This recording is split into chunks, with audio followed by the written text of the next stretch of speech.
everyone, welcome to the ATAR Notes April lecture series, and in particular our English Units 3 and 4 lecture. My name is Sunny, and I'm super excited to be delivering this lecture to you all today, and hope that you find it really helpful for English.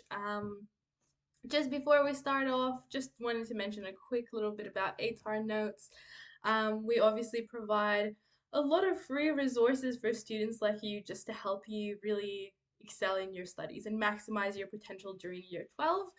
Um, Including these free lectures, which are really amazing and run every few months. So I think the next lecture series you should be able to tune into in July. So definitely keep an eye on that as they're completely free and super useful, hopefully, as you know and as you've been finding them so far. So some of the things that ATAR Notes does provide, we have study notes, lectures, videos, ATAR calculator articles all have super helpful content and tips to help you that really you should absolutely utilize. And of course, we have more resources, even more. So we have TuteSmart online tutoring, study guides, which include printed revision materials, and Ed Unlimited with our study guides. Um, Again, some of these resources, you can additionally get extra help, such as private tutoring or weekly lectures for your subjects that are also really helpful. And we have that available for English as well. I run the weekly English Units 3 and 4 lecture every week, um, as well as obviously there's private tutoring available for all of your subjects. So special thanks to our sponsors. And without further ado, let's move into the content. Let's really get into it. So again, big welcome from me to the English Units 3 and 4 lecture. And just to start off, some information about me. My name is Sunny. I graduated in 2021 with an ATAR of 96.70. I received a study score of 44 in English, and I received 40 plus study scores in my other subjects. So, legal studies, literature, English language. Yes, I did the whole trio of English subjects, all three, further maths and psychology. And I'm currently studying a Bachelor of Paramedicine at Monash University, which I really enjoy, and hope that ATAR Notes and TuteSmart can sort of get you to have the same situation as I was lucky to have, where you're able to get into the course that you would like to do straight away. You get your ATAR, your prerequisites satisfied, and you can just get in to do whatever course you prefer. So hopefully these lectures can really contribute to that, as well as English really is in our top four, so we know it contributes a lot to our ATAR, and also is a prerequisite for most, if not almost all uni courses. So for that reason, we need to get quite good at English, and it's quite hard. It's quite hard. A lot of you might feel you're not good at English. There are people that are naturally just good at writing and find it easy. I felt like I was in that situation myself when I chose to do free English subjects because I was thinking to myself, oh, this way it's less stressful to me. I don't have to study as much. I like writing essays. This makes it a lot easier for me. The subjects complement each other, especially literature and English complementing each other. And I was in a really good situation where, year 11, year 12, kind of feeling like a breeze. Some people have that with maths and sciences as well, like feeling like they're really good at those subjects.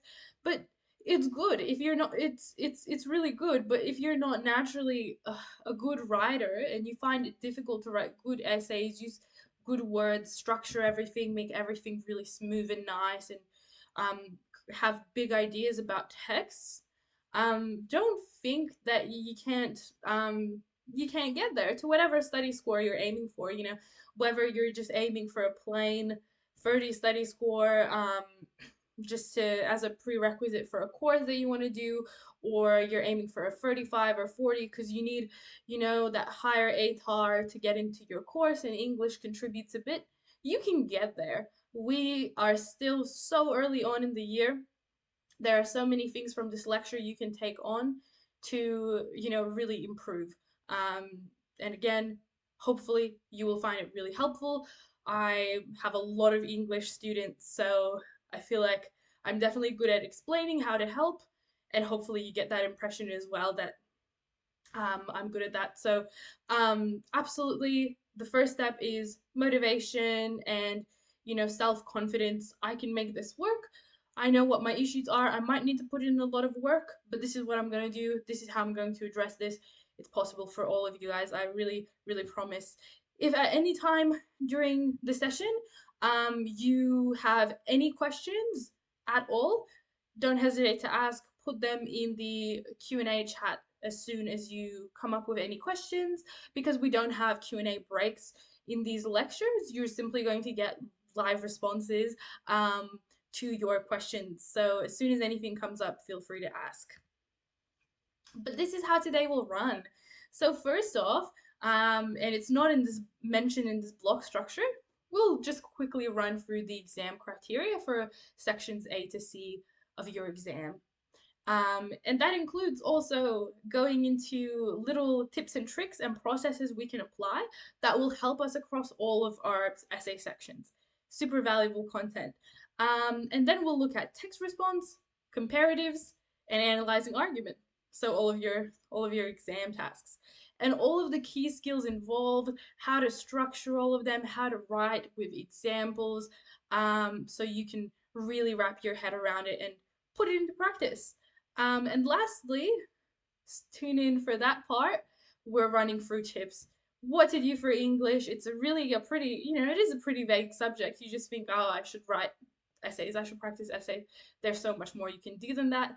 And also, writing a lot of essays all the time is pretty tiring and it takes a while. So tune in for the tips and advice that we will have at the end. Jumping right into it, starting with our text response criteria.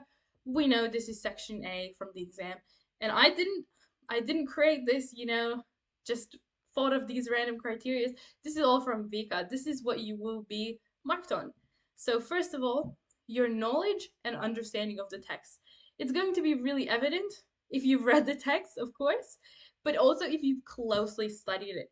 Do you have a really good understanding of the themes, the views and values messages, what the author was trying to do, the context? All of those things need to be really well developed. And you need to have strong positions in terms of your prompts. You need to have really strong positions, where it's clear how you're posited, but also um, your discussion is really good and fluent and really zooms in and zooms out closely when we go back into those views and values. And you want some unique evidence to prove it. So first of all, relevant evidence. Our evidence has to be relevant. Don't use evidence again if you're going to be talking about a super, super similar point that you want to make and we're not analyzing any differently. We want our evidence to be really relevant to the points that we're trying to make and to have a range of evidence. Say you're studying a film. I did Rear Window. If you have any questions about Rear Window, you can ask me as well, guys. And you want a variety. So you want film techniques and you want quotes, probably a 50-50 ratio. But we also want to pick some unique ones that are not often used by students, but have a lot of deep analysis that we can create from them. And that just comes down to how much time you spend with your text. Doesn't mean you need to reread it, although you probably should at least once in the lead up to the exam. But reading really closely, reading between the lines, annotating in your book or on your script if you have a film, um, and finding really good things to discuss. Next, we have exploration of a text's ideas and issues. So, kind of overlapping with some things that I already mentioned, because these two kind of do overlap a little bit, but really showing we understand the author's views, values, and intent in great depth. And if you're struggling with this, if you feel like you're not getting enough materials in class, you can go online for this. You can definitely use text guides from TuteSmart, but you can definitely also go on your search engine, find critics articles analyzing the texts, um, as well as just articles that are analyses and summaries, and you can gauge some ideas from those. This is something that literature students generally do because they do quote critics and stuff in their pieces. You don't have to do that, but you can certainly use that strategy to your advantage to score highly. Also, questioning, if you understand the themes, the dilemmas, and the general zeitgeist or the mood in society of the text in depth. Really need to understand that. And having a really good understanding of the context is crucial because pretty much all of our ideas, about authorial intent, views, and values come out of context. So they really closely do relate to context. We need to develop a coherent analysis in response to the topic. So it has to flow nicely, it has to be structured, it has to make sense, but also we have to answer what the prompt is asking us. Even if a prompt is a statement, the way I really view it, it's a question. What do you think about this statement? Pretty much, right? Do you mostly agree or mostly disagree? And then all of our essay is just arguing that and including the other point of view that we didn't choose as well somewhere along the way. That's what Vika wants us to do. And then, of course, always marked on control and effectiveness of language and language use. Writing has to flow and make sense. It has to have strong vocabulary and meta language, or fancy terms like symbols, metaphors, etc. We have to try to stick terms to every piece of evidence you use. Chances are there is a meta language term for that. Struggling with meta language, something you're going to have to study and focus on. It can really make a big difference in your marks, especially if you think you are not a good writer. Just you getting really good meta language terms and being able to use them effectively is a potential boost to your mark that goes to all of your sections. We have meta language in all of our exam sections. Super, super important. Also, of course, grammar, sentence structures, sentence lengths, making sure we don't have clunky, long sentences or unfinished kind of sentence fragments, um, making sure we're across the board writing as well as we possibly can. And this is probably the criteria where other things we can fix with study, with practice. If we have big issues in terms of our writing overall, this is, potentially going to take the most practice and practice writing to address. And if this is a big problem for you, get on top of it as early as possible. Do as much practice as possible. Try to work on it as much as you can, so that when it's the end of the year, you're in the best place you could possibly be. Now, our comparing text section, um, is section B of your exam. Again, knowledge and understanding of the text. Have you read both of them? Do you have unique evidence for both of them? Exploring the text ideas and issues. It's really similar to text response, right? It actually is, but it's just that we're doing it for two texts and we're doing it in a comparative format. I've always viewed the comparative task as a text response for two texts, and that's quite accurate. If you think of it that way, that's quite accurate. Exploring a text's ideas and issues, we need to show that we understand the author's views, values, and intent in depth. Again, for two different texts. So now we're not only finding differences and nuances in the evidence and how we analyze it, but it's really key that whenever we bring in authorial intent or views and values, we're also finding differences, small nuances between text A and text B. So that's a big key difference. Developing a coherent comparative analysis in response to the topic. So we have to answer the primary message of the prompt.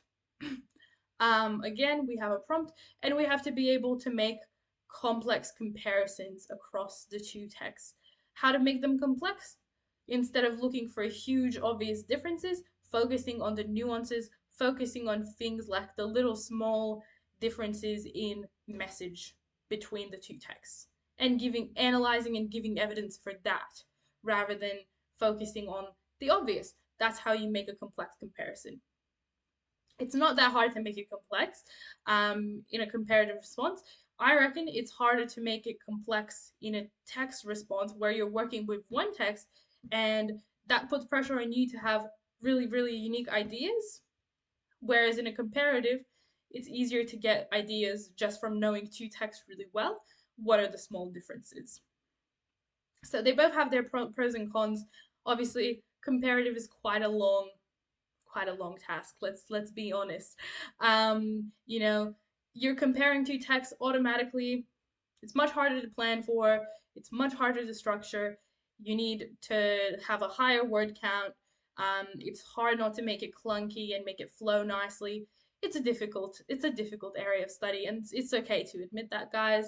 Um, I personally didn't find it that easy either when I was doing them. It takes a lot of practice and knowing your text intimately. And the other issue with them is that the prompts do get quite repetitive for a lot of comparatives because it's a set of two texts, so the prompts tend to be quite similar. It's hard not to lose motivation to write and continue to practice them. So be aware of that. It is a really important section. They're all weighted equally on the exam, all of your free sections. Now, argument analysis. We are presented with a piece about some sort of issue. We need to find out if the issue is good or bad, write an essay about it. What is the author trying to do? Persuade, convince, etc., and so forth. We have images, we have potentially comparative materials. On our SACs in year 12, you're required to do a comparative argument analysis on the exam. It's always just been, in recent years, there's been no comparative material. That being said, doesn't mean you're not going to get comparative material. Vika has not said that it's not a comparative task. So I feel as though, yes, it's not likely to happen just because of in past years, like that hasn't been the case, but you need to come prepared for a comparative task. And we'll have a chat about all of those aspects. So, knowledge and understanding of argument, knowledge of the contention, and the little arguments that add in to create the contention of the offer of the piece. So we need to be able to understand the contentions, writing a good contention, understand the arguments and point of view. Now, analyzing language and visual features. So we need to be able to zoom in really closely to them. What's the intended effect of language on the audience? Not just analyzing it and what it means and what the author is trying to do, but what is the effect that they're trying to create? Visuals, not just discussing the whole thing and what it looks like and what that could mean, talking about foreground, background, and particular little things and symbols that you spot in a visual. Using meta language, analyzing really closely. We need to really be able to effectively analyze visuals. Um, and can you link language to an author's purpose in a systematic way? We'll review structures, how to analyze. Don't worry about that, guys. Hopefully, this is something some of you are feeling pretty confident in. I know a lot of students find argument analysis to be the area of study that they are most confident in. It either goes one way or the other. Like students will either find this the area of study they're most confident in, or this is their worst one. I feel like there's no in between because it's a really distinct piece compared to the text response and comparative response. The same thing. Does the writing flow make sense? Strong vocabulary, meta language. Here, it's also really important that we have the meta language for our persuasive language techniques, which from now on I will be referring to PLTs. So remember that, don't get confused what a PLT is. We need to have terms for all of them. Hopefully your teachers have told you, every single piece of evidence that you're trying to use, everything you're trying to quote from the, say, article or whatever piece it is, you should try to stick a meta language term onto what that is pretty much especially for this section, for argument analysis. Everything is a persuasive language technique. So having a chat about meta language, and we were just on the topic. Meta language is not the same as technique identification. However, the terms used to describe these techniques can be referred to as meta language. So, you know, our persuasive language techniques, they have meta language terms associated with them, but it's kind of it's kind of more referring to the kind of good words that we're using overall. So these are just examples from argument analysis of some evidence we could use. But what's our meta language? So verbs, we need really good words to describe what the author is doing or trying to do. So also referred to as writer does words. What is the author trying to do? We have some examples here: augments, vilifies, disparages, lauds, extols. Um, augments is like enhances, say vilifies and disparages. Disparages means discourages, vilifies means like really severely critique something.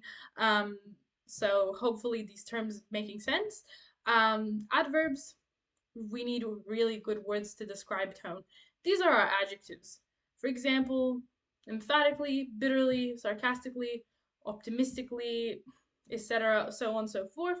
Not something in particular you need to study unless you really struggle with sticking good words to tone. A lot of students can just come up with a word on the spot, and a lot of students also need to keep like a vocabulary bank to have enough ideas in mind because they don't just come to you straight away. And then, of course, adjectives to describe language. And we have some examples here. When we say, for example, in an argument analysis essay, language with some kind of connotations, positive or negative, you don't actually want to be using the words positive or negative. You want to use an adjective that is specific. So, for example, if it's positive connotations, do we have enticing connotations? Is it making something really appealing to us? Or, if it's negative connotations, what type is it? You know, it has to reflect more specifically than positive or negative. So keep that in mind. Don't just use positive, negative. And of course, using nouns to describe the words being used, and things that will come in here like metaphors, symbols, things you find in your texts. Now, evidence versus analysis. Your evidence and analysis have to be intertwined. Um, so they have to obviously like relate to each other, but also we cannot have one without the other. We always state evidence. Don't be one of those students that just describes it or summarizes it or kind of explains it and then just moves on. You need to analyze every single piece of evidence you introduce. If you don't have analysis for that piece of evidence, just don't include it. Include something else.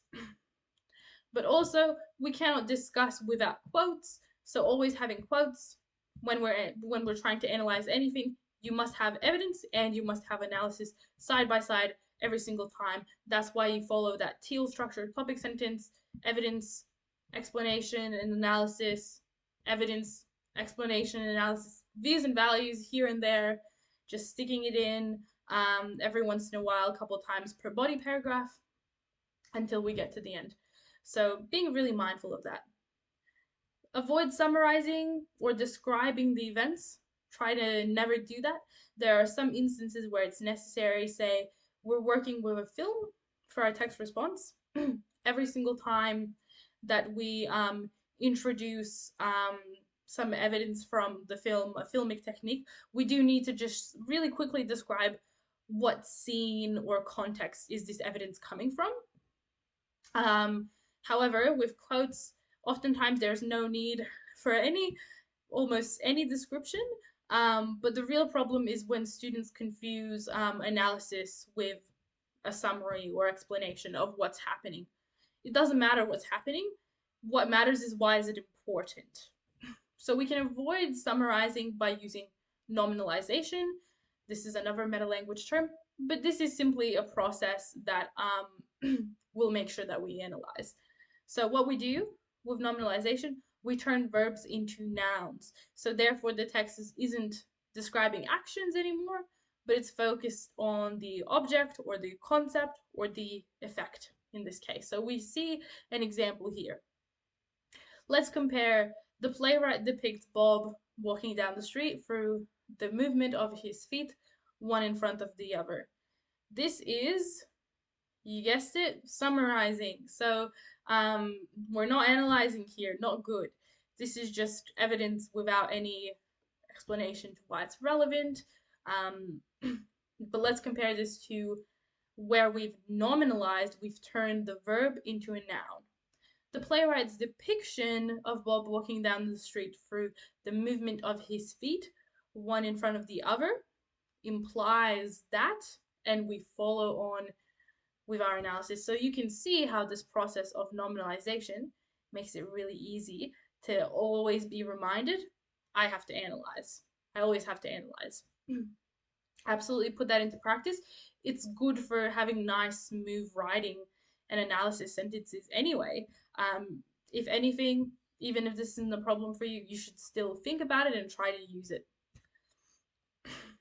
So also the fact that we can change our intent verbs to nouns, this is that nominalization. We can change depicts to depiction, like in this example, portrays to portrayal, suggests to suggestion. I can't even think of a word we cannot do this with that is one of the writer does words that are frequently used. You can do this with absolutely everything, guys. And next, having a look at nominalization a little bit further. We said this is to help avoid summary. Why do we want to nominalize? Because it forces us to analyze. It literally prompts us to analyze because we can't just finish the sentence there, pretty much. Because we've turned the verb into a noun. If it was just a verb, we could cut the sentence off there. Because we have that noun sticking out like depiction, the sentence isn't finished unless we then go on to analyze. That's how it prompts us. So let's compare this example. The character experiences a plethora of emotions as she walks down the neighborhood she grew up in, retelling the story to the character's experience of a plethora of emotions as she walks down the neighborhood, and then we're forced to add something, reflects the conflicting events of her childhood. And don't be afraid to stop and analyze further. That will only make your writing better. Like if we then went on and had another analysis, like detailed sentence, that's great. Or if we wanted to even extend it to views and values analysis, all of that's completely appropriate. You know, don't do it every single time, but if you find some extra parts where you're able to expand and do that, it's great as much as possible. So we don't want to be using intent verbs like show and also words like make or says. They are not good for formal writing, guys, and they are very vague, very broad terms. Examiners and assessors do not like to see them. So here you have a huge list on this slide of alternative writer does beautiful verbs that we can use, and they all have slightly different connotations attached to them. So they're all very, very specific for certain things. Um, of course, we do have some vaguer ones like suggest and reveals. These are simply what you should be using as a substitute for show whenever you want to say show. Instead of saying says, you want to say what a character says, it's really informal to say that in an essay. Easiest tip, use states. State. Very easy. There are a few more words that we can use, but just general tips. So now we're going to have a chat about modality.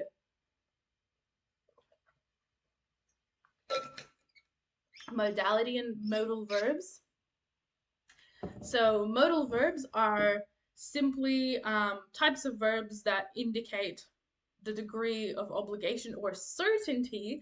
Certainty is very relevant to us in the context that we're talking about it, involved in an action. So simply, you need to be mindful of whether you want to use high modality or low modality. High modality shows a high degree of certainty, obligation, probability, importance, frequency, extent, etc., anything, but a high degree of, let's say, certainty. So therefore, low modality is really, not decisive. We're not being certain with what we're saying. And this is what we have to use in English, low modality. We cannot fence it. So in your analyzing argument, if we're saying, you know, the author is doing things effectively, successfully, we're evaluating how good their article or piece is, that's considered inappropriate in English. And same in text response, we cannot be definitive about, what the authors are trying to do. So, instead of using high modality terms, we will use low modality verbs like this may indicate, this might suggest, and so on and so forth. This is a really common mistake or issue for students, and it's a super easy one to fix. This is just something you have to keep in mind. So this is just a table, so you kind of see, if you don't understand the concept of modality, to see what's high modality, low modality. Don't worry about medium. Um, but we really want to focus on using words in this section, low modality here, like may, might, could, would, not being definitive. Okay, be really mindful of that. And we need to make sure that we are, of course, planning for all of our sections, all of our essays. We can plan a little bit during um, our, reading time. So obviously, you want to read all of your tasks. You choose your section A, section B prompts. For section C, spending quite a bit more time, um, quite a bit more time reading, the entire thing several times, identifying the contention and the arguments ahead of time before writing time even starts. They might not be perfectly formulated, but they're in your head. And your teachers have probably told you that section C, is where you should be spending like 10 out of your 15 minutes of reading time. So you can start writing pretty much straight away and just annotate a tiny bit. But then when writing time starts, every single essay we should plan, whether it's, you should plan for the essay that you're writing at the time. So don't take time away to plan for all three of your essays at the same time. Just go section by section. I'm writing section C first. I'll finish planning for that and then I'll start writing it. Then I'm moving on to text response. I'll plan for it and I'll write it. Then I'm doing my comparative. I'll plan for it, then I'll write it. So, and skipping planning before you write is a huge no-no. It makes a huge difference. You collect your thoughts, you make sure you have a really strong argument and strong line of argument. We cannot skip planning time. It can really make or break your essay. Um, Effective planning, when we use our planning time well and plan really thoroughly, can lead to some of the best essays. So, if you have had tasks where, you had no time limit and you could write essays and you planned heaps for essays at home, that might have been some of your best essays if you've ever done that or experienced that. Say you were given your essay prompts ahead of time. So we can see an example of what we should include, the bare minimum, when we plan.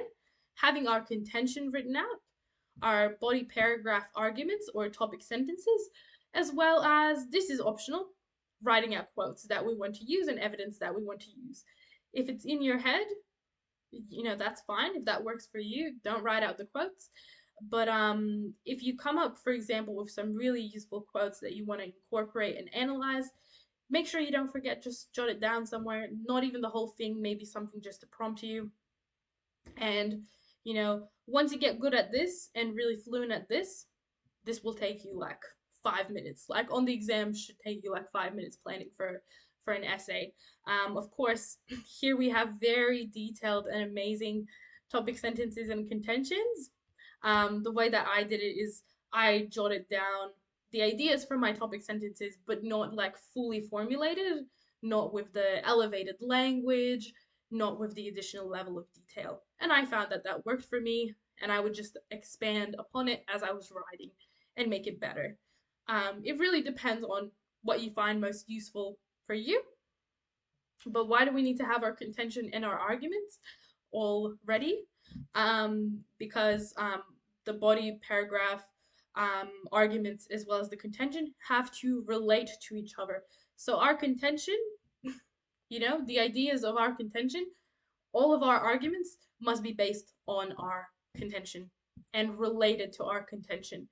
There also shouldn't be any arguments that go outside of our contention as well. It's a whole big, very structured process. So if we plan and we write them out, we have the opportunity to check that it all adds up.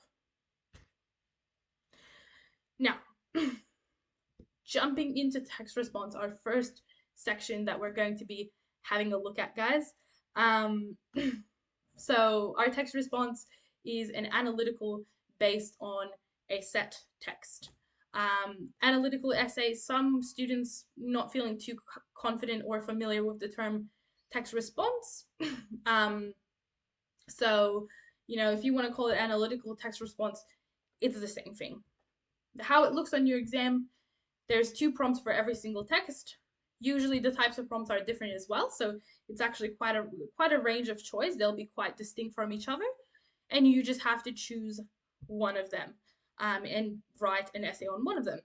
Best to choose what you think you can analyze the best, what you have the most textual evidence to write on, and where you can have your strongest, best points of analysis and views and values. So, of course, priorities being very relevant, having that relevant evidence, all of our contention and arguments directly answering the prompt. And we want to use a whole range of evidence from the entire text, from the start, beginning, finish, different characters, film techniques, play techniques, like every single thing that's relevant to the form of our text, as well as the evidence of our text. Now, having a look at this text response prompts,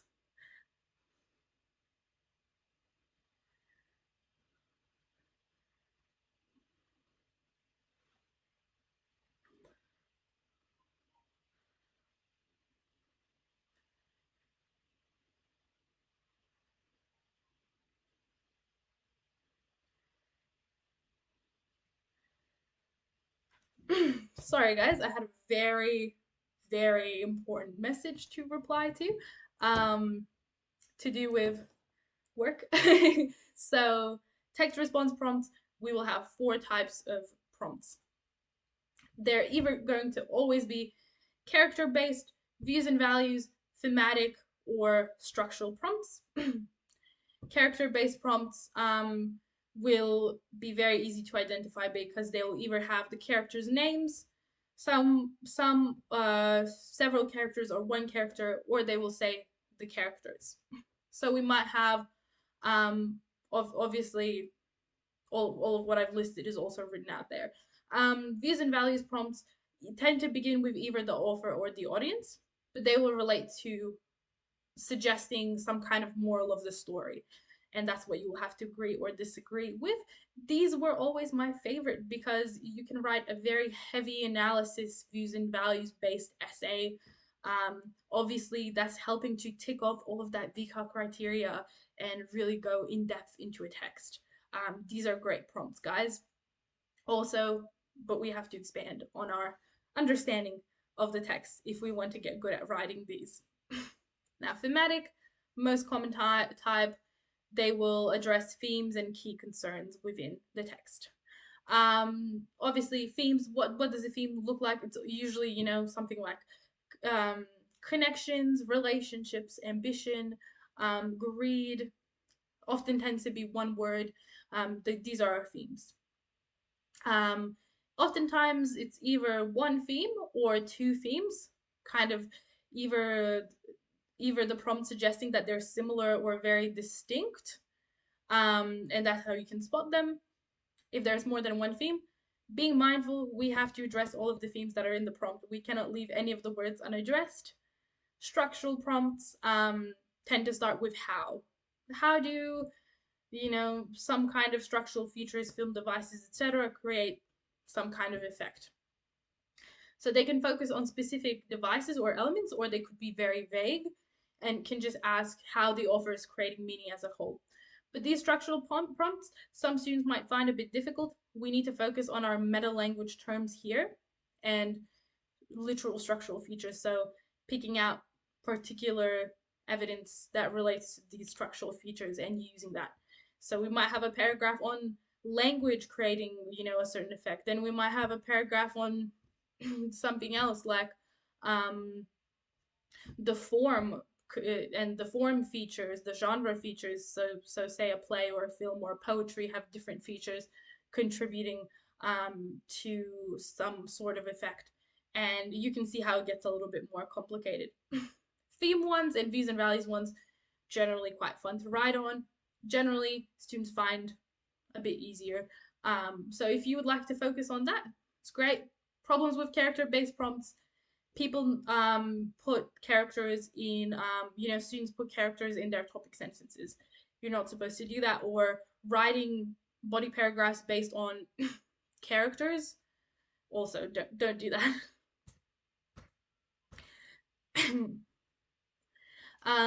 So unpacking prompts, how to break down a prompt. We want to determine the prompt's category first of all. So which one of these four categories that we've identified, and you can see some more range of examples of how to find them. Is it a character-based prompt? Does it mention the characters or the figures? Is it a thematic prompt, mentioning the name of the theme? Is it a views and values prompt to do with the author's message or the audience's interpretation? Structural prompts will mention structural features, and tend to also include words like create, convey, or establish. Then we need to annotate our prompt in order to plan, annotating the keywords, defining anything if it's unclear. Next, if we need to, we can rephrase the prompt.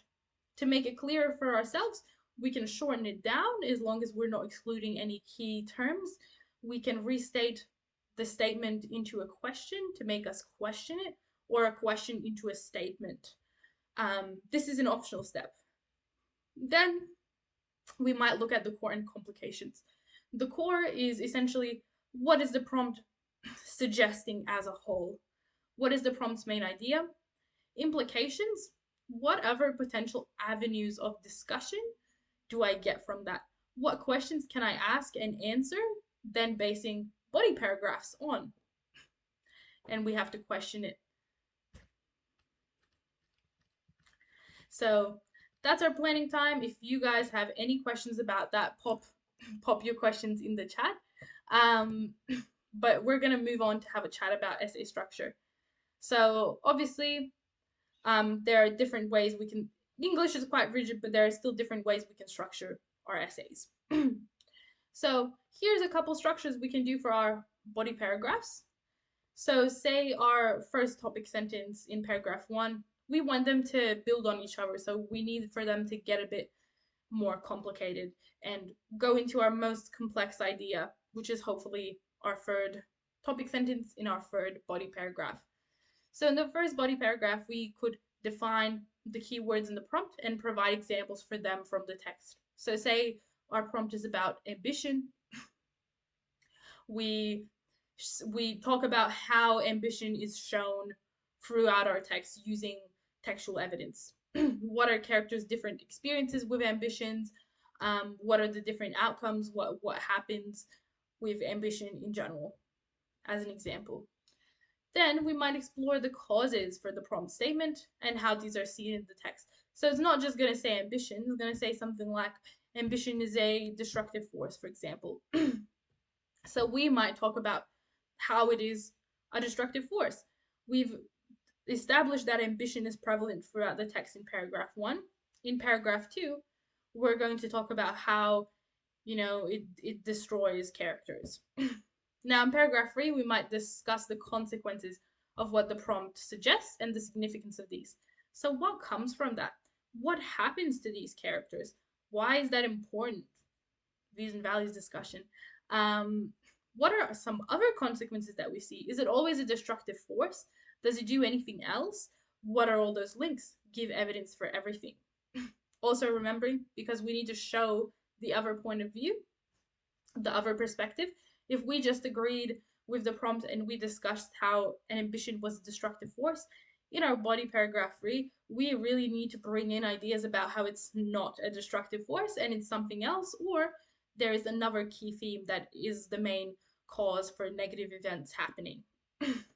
Now, another structure, I prefer this structure. I'm just going to establish that. Let's see what you guys think. Um, so we might have a first body paragraph that is discussing the cause of conflict in the text. The second body paragraph might explore the response for the prompt statement and how these are seen in the text, whether we agree or disagree. And the third body paragraph might discuss the effect of what the prompt suggests, as well as the conflict and significance of this. All makes sense whilst we keep going through these ideas, I'm hoping, guys. So here, obviously, we're going into examples so you can understand and actually see what all of this means. We're going to use Harry Potter because everyone knows Harry Potter, because all of you guys are studying different texts. The prompt says, friendship is more important than magic in Harry Potter. To what extent do you agree? So this is clearly a thematic prompt with two themes, friendship and magic. It's actually saying you have to pick which one is more important. I would probably say friendship is a bit more important in this text slash film. So what we need to do, first of all, we're going to define friendship and magic. We need to pick out quotes and moments from the text where we see these and what different kinds of friendship and magic are there. So we might then move on to think about what causes friendship and what causes magic and what the consequences of friendship and magic are. And this is going to help us pinpoint ideas for all of our topic sentences. So going into essay structure, introductions, very important. Um, so we will obviously have kind of a topic sentence for our introduction. This is where you say something like you know Hitchcock's Rear Window set in 19 is a film set in 1950s America, explores voyeurism, blah blah blah. Often relates back to context, but and you do want it to be the context and the world of the text and the time period in which it is set. It sort of introduces the text for us. Every single time you write a text response, this is what you should start with. You can mention genres, but you should be discussing them then. So if I'm identifying Rear Window as a film, I can do that because I'm going to be using a range of film techniques. I find that pretty relevant to discuss. But I'm not going to mention what type of film it is because I wasn't planning to talk about the specific film genre. For some other text you might do, like say Sunset Boulevard, you have a specific genre of film noir which is associated with really dark, gloomy elements. You would probably identify that then because a lot of your film techniques will actually relate to film noir, but you'll have to discuss it a little bit. Don't include it in the introduction if it's not going to be in the rest of your essay, just as a general rule. Mentioning anything about the author's history, about the author's life, is entirely irrelevant. Stay away from that. There needs to be nothing outside of the text.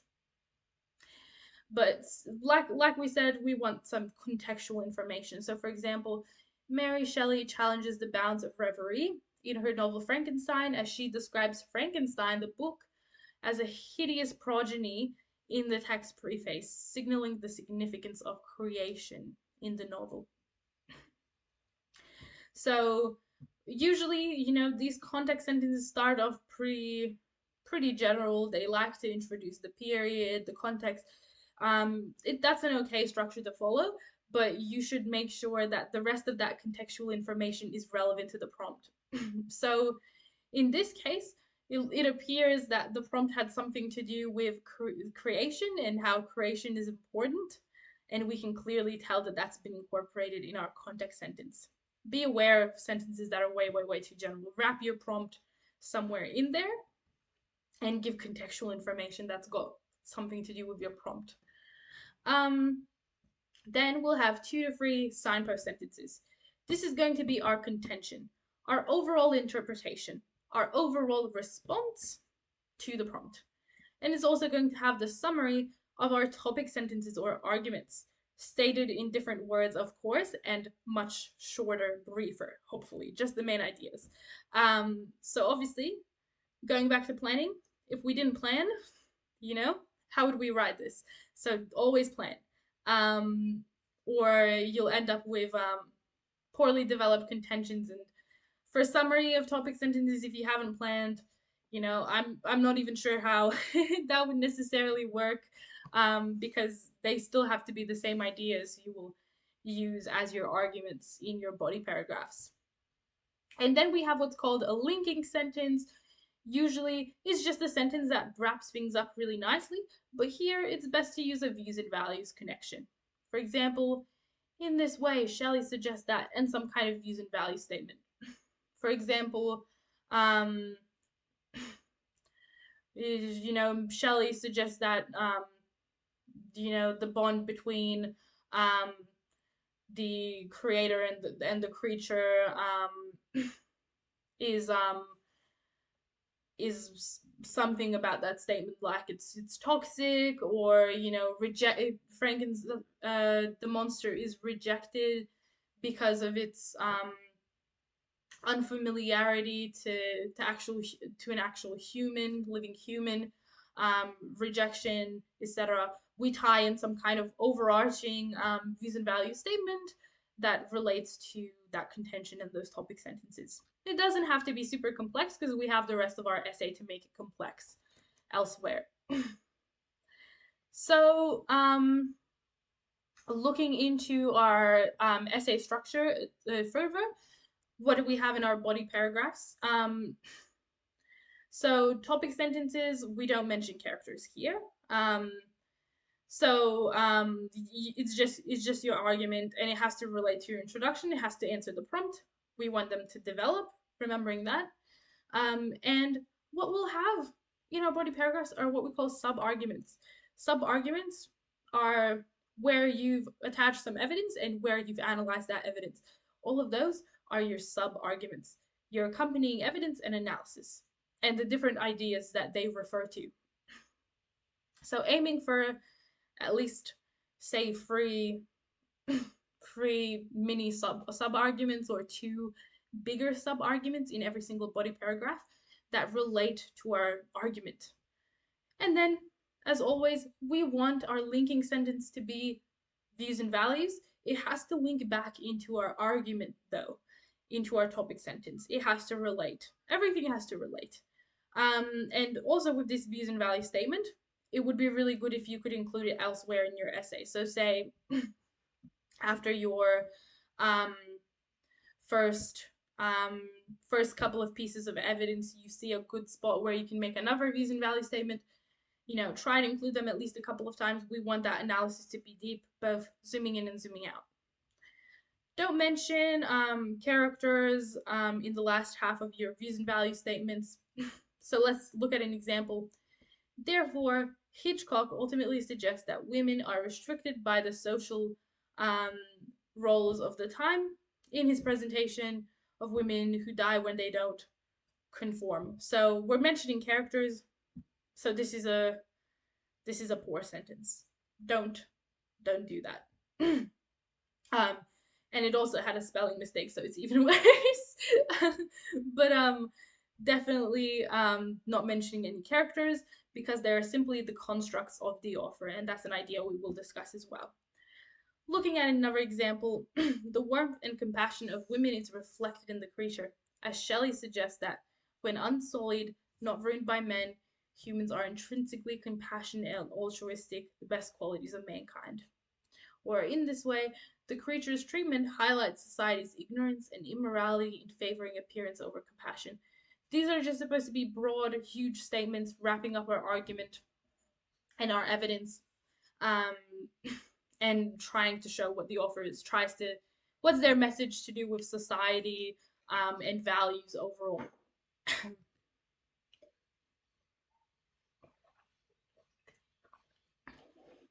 Now, when writing a conclusion, we want to have a first sentence that's essentially restating our contention in different words. It summarizes everything that was our argument, right? So it's restating your contention in different words. Hopefully, at this stage, you're able to develop it further. So you want to make it better. For example, Shelley explores the complexity of human morality in Frankenstein. It is through the creature that Shelley considers they may possess both good and evil. Um, so this simply, as you can see, pretty much a restated form of the contention. You can write a second sentence if you would like to elaborate on the contention even further. So again, that's why it says spend some time summarizing it. There's nothing new. You've been doing this the whole time. You've been studying English, even year 10 and prior. And then again, linking back to views and values and authorial intent. Your most complex, encompassing idea that's answering the prompt. That's what it should be. And you can use a sentence frame to make this really smooth. For example, therefore, Shelley ultimately suggests that. We can see some examples here. Therefore, both authors present the rigid ideology as being insular and yielding the potential to diminish communities. Insular meaning isolating, if you weren't sure what that meant. So as you can see, we can ask some different questions to form that views and values statement, such as what is the author saying about the real world, what do they endorse, agree with, and suggest, and what do they condemn or criticize, the other side of the coin. What do they say about the human condition? So that simply means just the quality of being human in a community or in a society. And what is their message? All of these, you don't have to do all of this, right? You can just pick and choose one of these. These are to prompt you. A lot of students, though, a views and value statement is just going to flow out of you. After you've restated your contention, you're already going to have an idea of what you want to say. But if you struggle, use similar questions to help you. So, contentions. Your contention is your overall argument in response to the prompt, your interpretation. It's your umbrella stance that incorporates all of your sub arguments or your topic sentences. So, I've already mentioned this, but this is a great visualization for the visual learners in the room. Um, these are our topic sentences represented by sub arguments, and our contention pretty much encompasses all of them and may even include some additional, overarching general statements, but nothing outside of what we're going to discuss in our body paragraphs. So there are some don'ts. There are definitely some do's and don'ts, but we kind of been talking about what to do. Now we're going to have a chat about what not to do in terms of essay structure. Never restate the prompt in your own words. Don't just take the prompt and rewrite it and like change a few words around. You need to show that you really understand it by writing these, just fluent sentences that address the key ideas in the prompt, but don't just restate the whole thing. Examiners, assessors will notice that straight away. Never fully agree or disagree with the prompt. Choose whether you mostly agree or mostly disagree with the prompt, and you have to include the other point of view as at least one of your body paragraphs. We should always have one paragraph that explores a different point of view. That brings us to our next point. Easy to make this either your first or your third body paragraph, depending on, because remember, we want to elevate our arguments and we want our last one to be the most complex. So consider consider the position, but it usually just don't put it in the middle of your essay in your second body paragraph. And use linking words like however, whilst. We even have these for conclusions, overall, etc. English, they love to see us using a lot of linking words to make our sentences smooth and flowy. So here are examples of what contentions may look like for the prompts. Um, Poetry suggests that memory is as much a source of pleasure as pain. I'm not going to try to pronounce that last name, guys. I'm sorry, but I feel like I'm not going to be able to pronounce that correctly. So, looking at this prompt, the theme is memory. Memory brings just as much pleasure as it brings pain. So here's an example of contention. Whilst Old New World, that's the title, suggests that memory brings individuals both pleasure and pain. Um, uh, the author ultimately posits that such sensations are essential to the shaping of one's character. So we've decided we disagree with the prompt, and we're stating that memory is important for personal identity. So we've answered the prompt, we've incorporated all of the elements, we haven't restated it, and we've changed how we've worded it, and we have an overarching statement. So it seems as though this essay would have a body paragraph talking about pleasure and pain, um, potentially another one um, talking about if we were talking about these ideas separately. So one body paragraph might have pleasure, the other might have more to do with pain. Another body paragraph with our most complex idea that we need memory to shape us. That's what we can presume our essay would look like. So that's a in-depth breakdown of everything. Looking at the prompt for Frankenstein, the world of Shelley's novel is characterized by injustice and ingratitude. To what extent do you agree?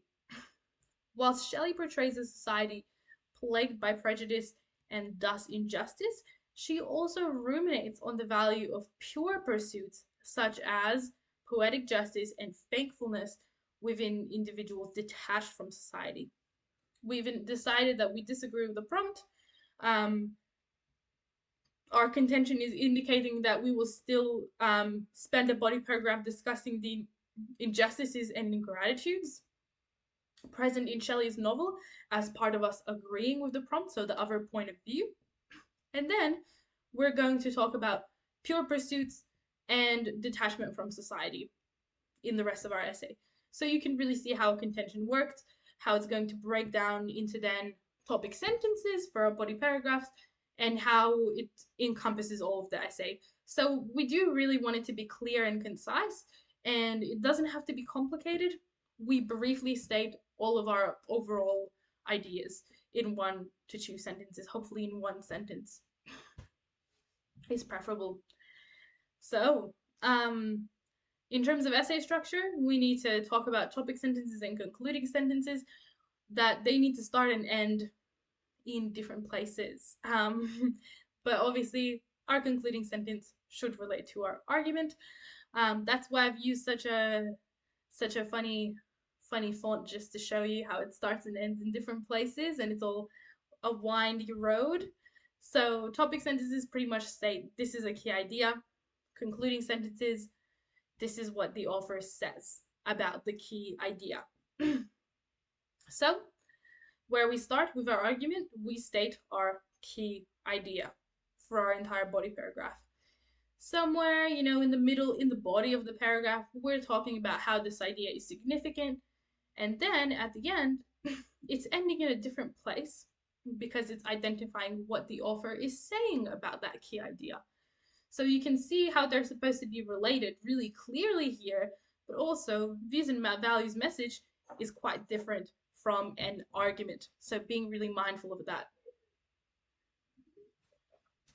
And we can see an example here. Filled with innuendo, Don's audacious, carnal love poetry openly focuses on the fleeting joy of physical desire and the struggle to attain it. Therefore, he explores the fleeting joy of erotic desire, but maintains that there is a genuine struggle to maintain a relationship founded solely on physical attraction. So, they're ending in different places. They both talk about that carnal or erotic desire, which is the same concept, But then the concluding sentence in green there goes further to talk about what the author's message is with regards to. We've already established that there's fleeting joy and there's a struggle to attain it with our argument. So now we want to say, so what? What is the author saying? And it's essentially just answering that. Hopefully, that makes it super clear to everyone. Um, so for some important things for body paragraphs, we need to have that clear focus in our topic sentence so that we can have views and value statements, so that we can have a concluding statement in general. Because an assessor should be able to read all of your essay parts and know exactly what you're trying to communicate. And it should be super, super clear. There should be no uncertainty, you know. We should also include reasoned evidence to justify our sub argument. So, right as though you're explaining yourself to someone who knows the text well, but they can't think for themselves. They have intimate knowledge of the text, but they wouldn't be able to analyze it, essentially. So, you're there to explain everything. You're someone, imagine that person just, read the novel for fun. They don't know, they don't have any developed ideas about it, and that's what you're there to provide. Use quotes and integrate them with your discussion. So quotes should be within your sentences, not amongst them. They need to be really nicely incorporated. Switch between quote lengths, switch between sentence lengths, switch between structures.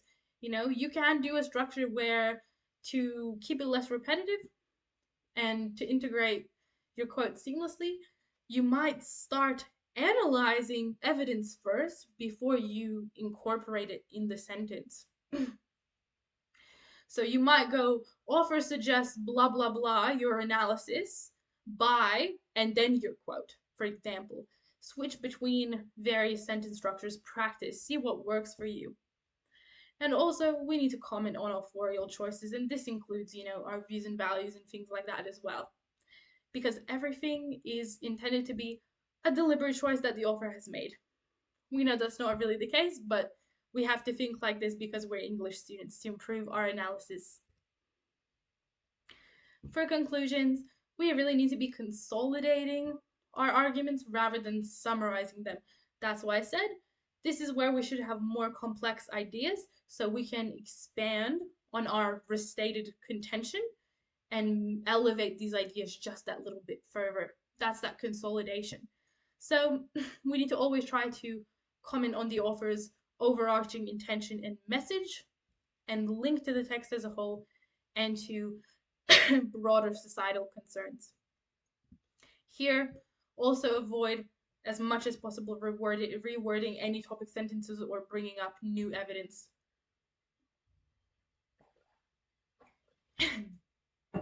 So we can have a few well-placed quotes here.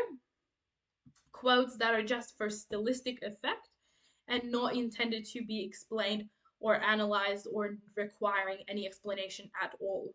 You might just pop a few, 2-word, 1-word quotes for stylistic effect if you would like, but that's the limits of what we can do without disrupting essay structure. As quotes that need to be analyzed, they need to be analyzed, and the place for that is our body paragraphs. So the elements of text response, we really build up from our quotes and our structural devices, so our evidence, all the way to views and values. So that's the rationale. Every single time we write a body paragraph, we're analyzing evidence, and there's a whole range of evidence at the bottom of the pyramid, right? Lowest level, lowest tier is all of our evidence. In our analysis of each piece of evidence, we're touching on the characters, we're touching on the themes, our analysis. And we need to do that multiple times until we have enough evidence and analysis to justify a big picture views and values statement.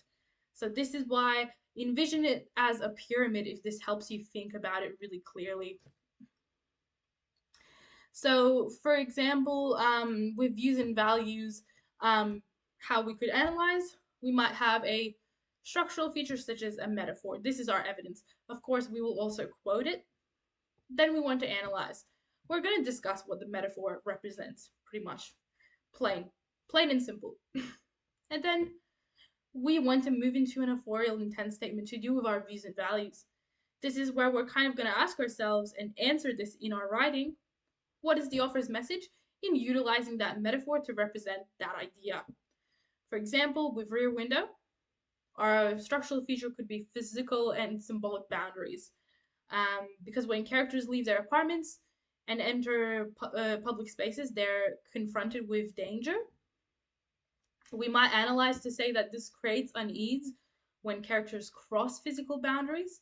And then when we talk about authorial intent, we'll say Hitchcock has done this to suggest that the impossibility of regulating one's boundaries, or that the blurring of one's ethical and physical boundaries are inevitable.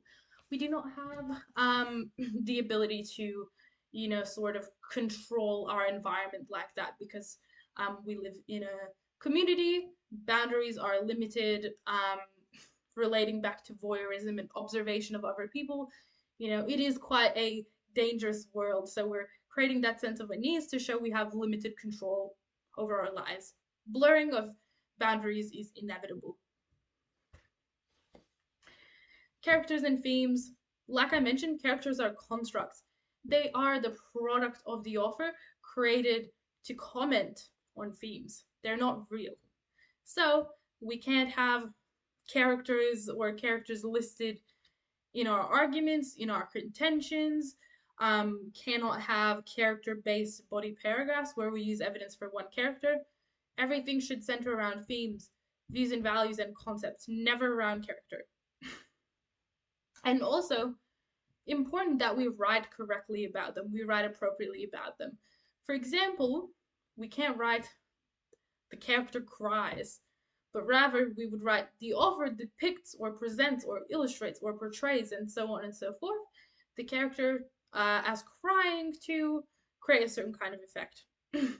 Make sure we watch our language to show that the characters are not living, because they're not real. They're constructs. It's just an example. There's another one, but it's essentially it's the same idea.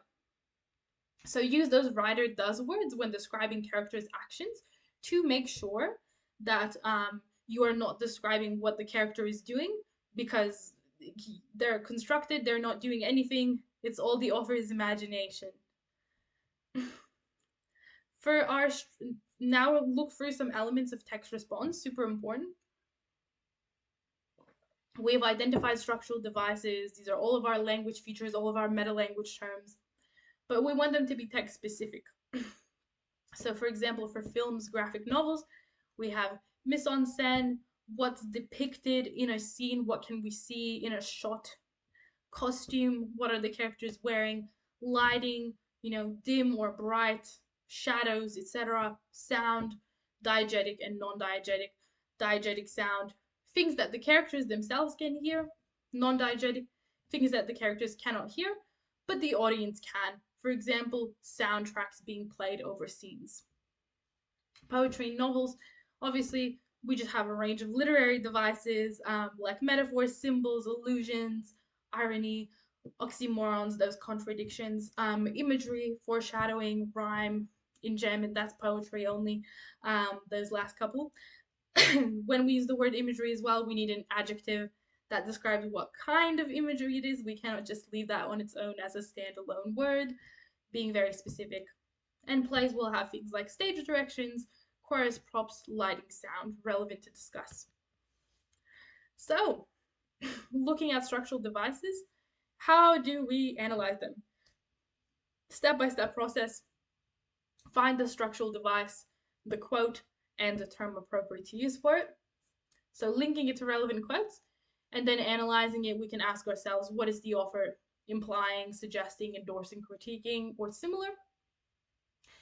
Looking at this example from Romeo and Juliet, Romeo's use of celestial metaphor, so that kind of transcending reality, that word celestial being very specific with our connotations. We always aim to be as specific and descriptive as possible in English. And cosmic imagery. Again, those adjectives really add a lot of flavor to our piece. Of the sun and moon, so we've linked the quotes. Hence, unobtainable matters emphasizes his presence in his own romantic yet distorted reality. So there in pink, that's the analysis. What comes of it? Celestial associations in Romeo's descriptions of Juliet's eyes as two of the fairest stars in all the heaven that twinkle in their spheres till they return further dramatized Romeo's quixotic views. This is emphasized as Shakespeare uses I and I interchangeably when Romeo questions whether they are in her head or I in heaven to connect the notion of Romeo's dreamlike thoughts with the aforementioned blindness. Pay attention. In blue, we have meta language terms, really well done and very specific that define the structural device. Then in the gray, we have the quotes and the description of the evidence, and in pink, we have analysis. So this is really showing you a really good example of what kind of ratio to aim for, and also how you can progress your evidence and your analysis to lead into a views and value statement at the end of the body paragraph. Here we have therein Shakespeare suggests that it is adolescent blindness that ultimately led to Romeo and Juliet's tragic fate. Really succinct, but really clear and really high level response, and it has quite elevated vocabulary. If you can take some things from this, it would be very helpful. All done. We're moving into our comparative response. So, some sentence frames to use for comparatives.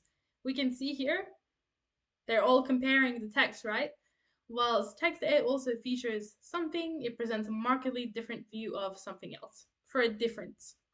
Similarity, similarly, text B explores the notion of, however, a difference, and then we state a difference. These are amazing to use. Use these in your own writing, especially if you struggle with comparative writing. But what can we see that they're doing really, really well and really nicely? We can see that all of these sentence frames have a similarity in them, and then they go on straight away to bring in a difference. So if this was in our body paragraph, we've built up all of this evidence from both texts, and we've discussed all of this evidence to lead into a statement about a similarity. But we have to continue on from there and identify the nuances or the small differences between the texts that are going to lead us into that complex analysis and fulfill also the comparative aspect of the task. So you shouldn't be finding some kind of random differences. You should be finding differences directly from a similarity that you've identified. And obviously this isn't an easy task. I never said it was easy. I said it was difficult. But we literally find distinctions within our similarities. So we find the small nuances in how a message is expressed. A similar message is expressed amongst both texts or in the actual message itself. So how do we structure? You might be doing a different structure in school. If it works for you, it works. This is just a really good structure to follow for comparatives. Topic sentences, both texts do something. Some kind of similarity, right? Then we'll have our first sub idea. This is where we do the evidence and analysis process for both texts back and forth, text 1 and text 2. And then we bring it back to a link, which is going to be a transition between the two sub ideas. This is where we say, while similarly, the text explored the notion of something. However, here is this small difference, and that's our link. Here is this difference in message. And then that's leading into discussion of our sub idea to our difference. And here again, we use evidence and analysis of both texts to prove that. You don't have to switch between text 1 to text 2 every single time you introduce some evidence and analyze it. You can introduce a couple of pieces of evidence from one text, and then switch to talking about the other text and also introduce a couple of pieces of evidence there and analyze them. To make it easier for yourself and smoother for yourself, I do recommend you discuss one text for a while before you move on to the next. So you can see how that structure is done really well and really easily in this table. And then in our concluding sentence, we also have a views and values statement, but it's comparing the offer's statements from the two texts. So it will identify what's similar and what's different in their message of views and values. And don't forget that this is also comparative aspect, so there should be a similarity and a difference in your views and values statement. Running through structure. It's not easy, guys, but introduction. This is similar to text response. We have context sentences that offer broad statements about the worlds of both texts or the views and values of authors or both. Just make sure it's not more than a couple of sentences, or your flow will be impaired. They don't like to see too much irrelevant contextual information in our intros. So, for example, the unanimously parochial communities depicted in Miller's The Crucible and Ham's The Dressmaker equally contend with societal conflict and victimization. That's as simple as we need it to be. Again, trying to make sure this relates to our prompt.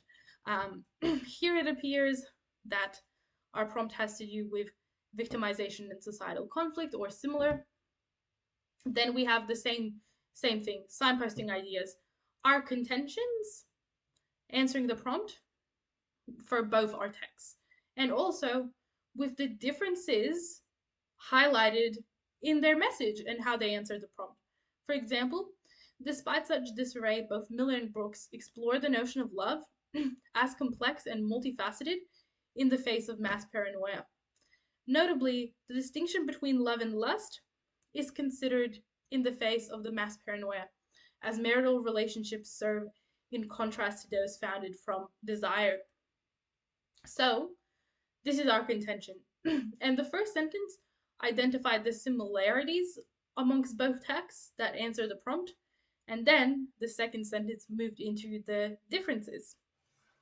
We can see that really put into practice here. And you can follow the same structure: contention, similarity, contention, difference. And then a final sentence about views and values. Ultimately, what are the authors saying about the real world? Now, you can still have a distinction in here as well if you would like, but in this statement, you can assume that they both have a similar message with regards to views and values. For example, in this way, the authors condemn the exploitation and ostracism of the inherently disadvantaged. And it can just be simple like that. Your introduction will likely be just a little bit longer for a comparative than it is for a text response, and that's okay.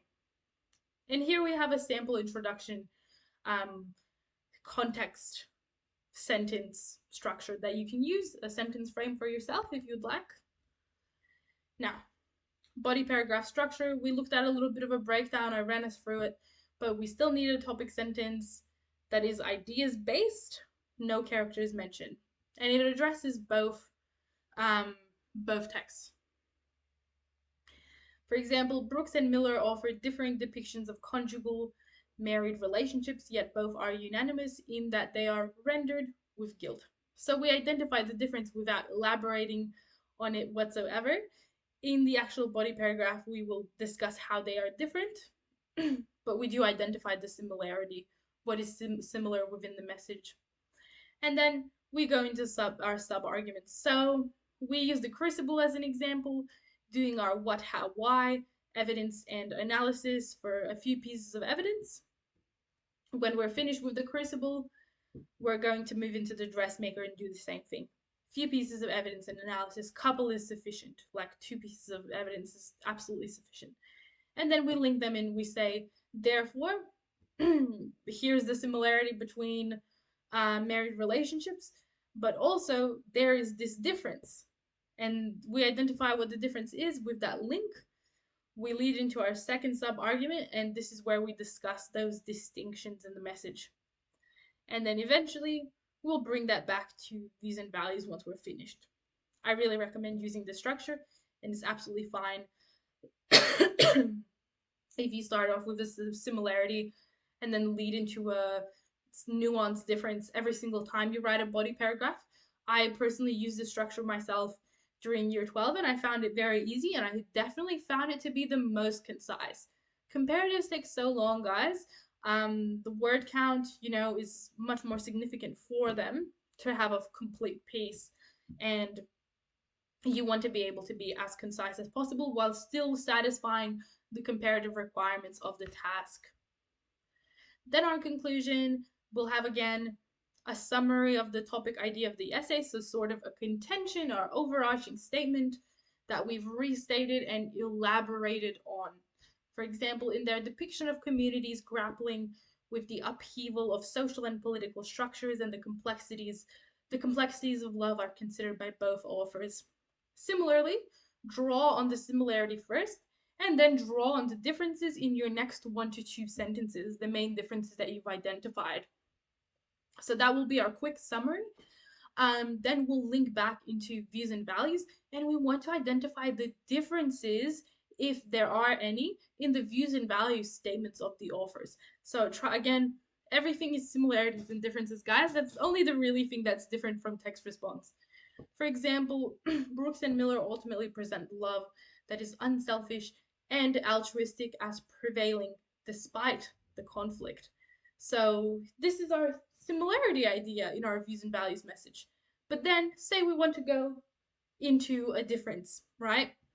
We might talk about, however, the conflicts are different in text A compared to text B as blah, blah, blah.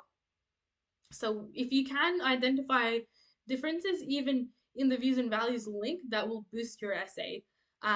So you should absolutely do it if you can find some kind of distinction in the overall message.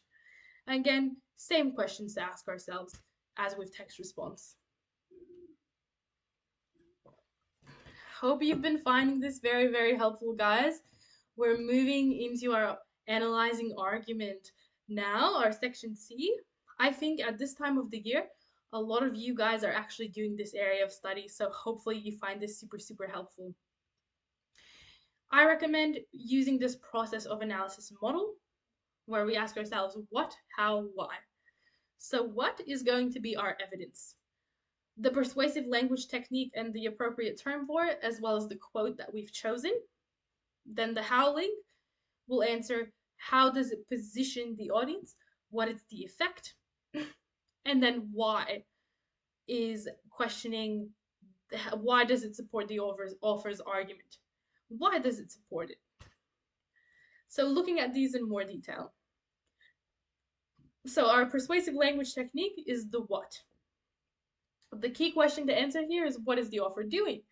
What language is being used? And we have to quote.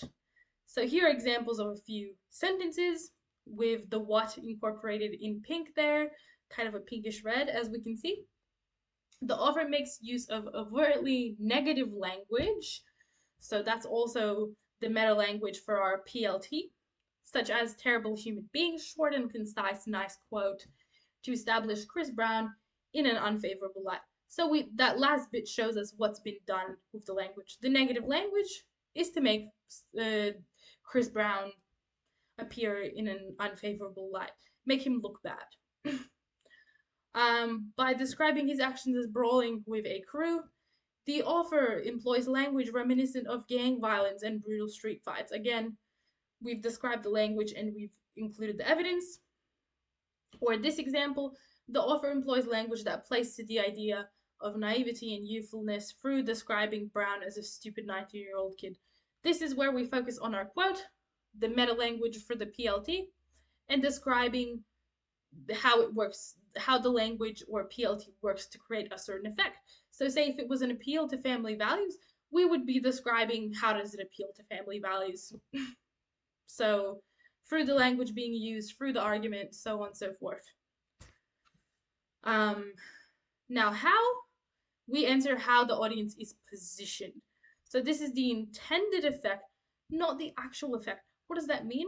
The intended effect is simply what effect the author is aiming to create towards their audience, how it's meant to make them feel or think. But we can't say it's the actual effect because also we don't know what the actual effect is, guys. No fence sitting, remembering to use our low modality verbs. This might suggest, this could indicate never being definitive, never saying, you know, the author successfully convinces audiences that avoid that kind of language. So here are some examples. How is the audience positioned? The author invites readers to consider how their support of Brown might endorse his harmful behavior, or um, or it could be anything different. And you can sometimes do these intended effect sentences, literally stating the words intended effect. Right? You can say the intended effect of this is to blah blah blah blah blah. You can frame your sentences that way as well. So he invites them to consider how their support might endorse his harmful behavior, through which he seeks to engender a sense of fear amongst the readership of the misogynistic behavior that Brown could inflict in Australia, which seeks to marginalize readers. We don't have to go into so much detail every single time. This is a really detailed example of how we can extend upon our intended effect. Aim for at least one sentence, one short sentence like that first example. And if you can elaborate, please do boost your analysis. So this idea that it's intended, not actual effect. Um, our actual effect, this is not linking into our how. And we don't have no idea what the actual effect is. That would be that concept of fence sitting, being definitive, judging the piece, which we're not supposed to do. So how to say things in an essay and how to not say things in the essay. You can see this fence sitting here in the red. This makes the reader feel afraid. We don't know that. We can say this is intended to make readers feel afraid. At least that's what it seems the author is trying to do. We don't know if that's effective or not. Similarly, we can't say thus the reader will feel afraid. You know, the author encourages the audience to feel afraid. We don't know if it works or not. Similarly, instead of this could perhaps make readers afraid, we might say which is designed to elicit fear within readers. Instead of readers may feel afraid, we can say which positions readers to feel afraid. And I've already thrown around some words with may, might, similar. We can use those words to help us identify these ideas as well, making sure we're not doing fence sitting. Just a breakdown of our process of analysis as with some examples. So let's look at this example for a few different pieces of textual evidence. So our what could be describes the current election as looming over Australia to establish its immediacy. So this is our evidence and how the language is working to create a certain effect. Then our how, intended effect, intends to exacerbate existing anxieties amongst her readership on youth disengagement. And then the why does this support the author's argument? Lee suggests that with current levels of disengagement, the upcoming election is a threat or something to fear. So the author clearly has a negative standpoint on the election. Another example, the author titles her piece Voting 101 to create associations with a short course or education. How? What's the intended effect? Invites readers to view her own piece of writing as educational. And why is she doing this? How does it contribute to her argument? It furthers her assertion that civic education is the only way to conquer youth apathy, the youth not caring about these elections. Hopefully, making a lot of sense. You can see how it really might help you if you put this into practice to analyze really thoroughly and really well and lead to great ideas. So looking at why a little bit more in depth, this one's easy. It's simply we've analyzed intended effect and how the language creates a certain effect. So now we can state how this supports or contributes to the author's argument. For example, as such, the author creates a comprehensively negative image of Brown, furthering the idea that he should not be allowed into Australia. Or thus, the author seeks to inspire a unity amongst her readers to ensure they all criticize how celebrities get a free pass when it comes to misdemeanors. Or, consequently, the author seeks to reduce the importance of Brown and other celebrities in the context of the entire music scene. Really easy, probably a bit more easier to understand if you're looking at the full table where you can see the links between all of them. So if you're trying to study this and adopt this, recommend you look at this table or even try to replicate for your own analysis. Looking at some more examples to really consolidate this, let's look at this one. The author appeals to nostalgia. That's a persuasive language technique, an appeal to nostalgia, how things used to be, in order to inspire audiences and to support her contention. Now, in this case, we have the what. It's the appeal to nostalgia. We could say this is done through a nostalgic tone, but we're missing the how. Inspire audiences? Where's that link? How does nostalgia support her contention? So we can talk about the why. It prompts us to reminisce the past, happy memories, etc. Mention that link. The intended effect, appealing to nostalgia, will make the audience think about the past, right? Supporting her contention. Why and how does it support her contention? So, for example, because an urge to preserve such memories. There's an urge to preserve these memories by supporting whatever the author's contention or argument is. So you can see how in this example where the how and why links are missing, the whole thing reads as if everything is missing, right? So avoid that in your own writing. Try to do the what, how, why process of analysis every single time. I really recommend it. Um, so we've identified the ideas and now we're going to put this into writing. The author begins with a nostalgic tone, indicating that there's an appeal to nostalgia, which is designed to prompt her audience to reminisce the past and picture the happy memories of their childhood at the local park. So that second part after the nostalgic tone, that was our how, the intended effect on the audience. And then we talk about how it supports her argument. In doing so, she urges the community to see that in an attempt to preserve such memories, they should not demolish the local park. Seeing the what, how, why process of analysis put into practice, let's have a look at an upper range response. Again, it's all color coded for you.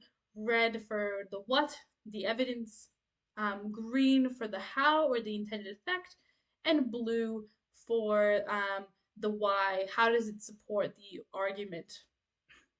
The author's imperative language, as evidenced by his repeated use of the words must and need, remembering that repetition itself is also a persuasive language technique, and it's one that students miss, but it's great and easy to use and combine with other evidence.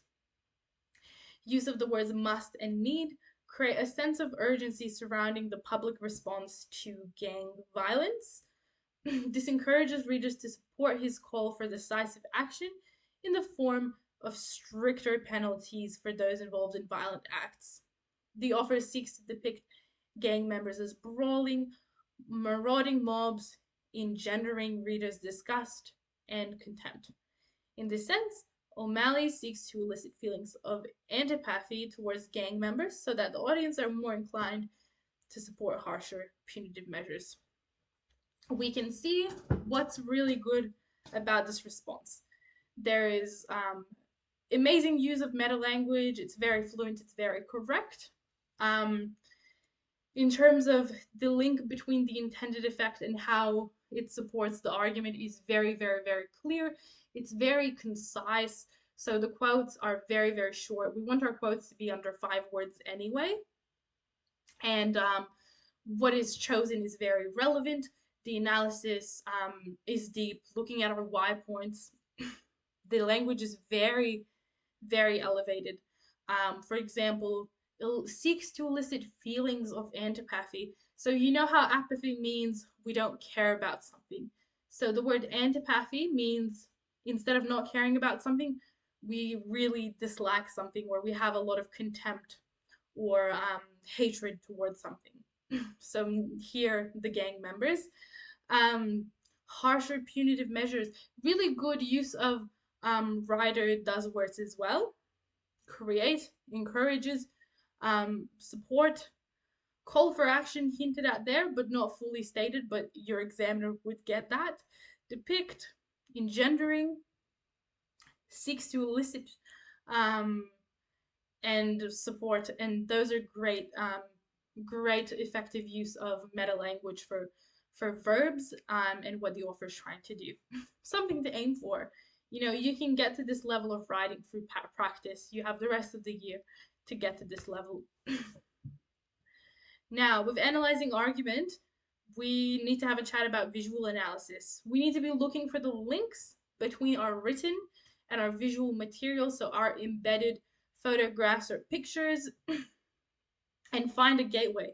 How do they relate to each other? The image supports, you know, an argument that is embedded in that part of the text. It's there for a reason. So we need to connect the argument that we've identified to the image and how the image supports that. So we will quote from the text, we will describe what the visual is literally depicting as a whole, but then we'll zoom into the little features using appropriate terms such as foreground, background, symbols to consider the symbolic meaning of the visual. And we'll analyze it, discussing how it adds to or detracts from the writer's argument. It's only going to detract from the writer's argument if it's not embedded in the text, if it's a standalone image that is intended to be acting as a comparative material. If it's embedded within the text, generally, it's always going to relate to our argument. We'll come back in a little bit more detail to visual analysis, but that's just the last thing we're going to go through. But now we're going to have a chat about section C in general and my advice for you. So you're going to have 2 pages of material every single year. It's 2 pages. Definitely some visuals likely to be embedded within your piece that you're provided. But VCAT doesn't specify. It's not necessarily just one written piece. Prepare for a comparative task in case it is. It's unlikely it hasn't happened, you know, in years, but it could be. You know, you might not have an entire separate comparative article, but you could get something like comments presenting the opposite point of view, having a completely opposite contention, and you're going to have to analyze it as well. So the task is a test of selectivity. Don't write about every little thing you find because there are so many persuasive language techniques. Choose what's most relevant and what can be best analyzed and what contributes to the arguments you've identified the most. Analyzing language is really important, but so is the structure and flow of your essay. So this task can be very formulaic and it's often the quickest to write. You need to show your workings and explain your analysis, and don't skip steps and expect the assessors to fill in the gaps. So doing the whole what, how, why process of analysis. This is the section you should absolutely start with, and because you should be spending like 10 minutes of reading time planning for this. And hopefully at the end of the year, you get to a point where you're able to finish this section within 40 to 50 minutes. It is the easiest and fastest task of the exam. So contentions, they need to include quite a bit of information for argument analysis. So I really recommend using a formula. The formula that I recommend in a descriptive word tone, author contends that, and then write your contention. Or we have an alternative one here, which is just a little bit longer and includes all of the elements. The author, tone word with ly attached.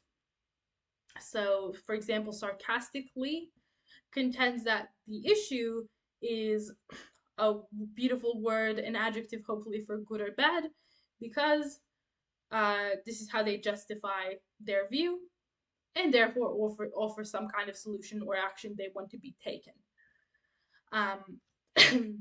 If you're someone who can just use the format of in a something tone, author contends that the issue is blah blah blah, and you don't have to think about those last couple of elements, do that. But if you have any of these elements missing from your contention, such as the position on the issue, the justification, or the solution, I really urge you to use this sentence frame to make sure you tick everything off.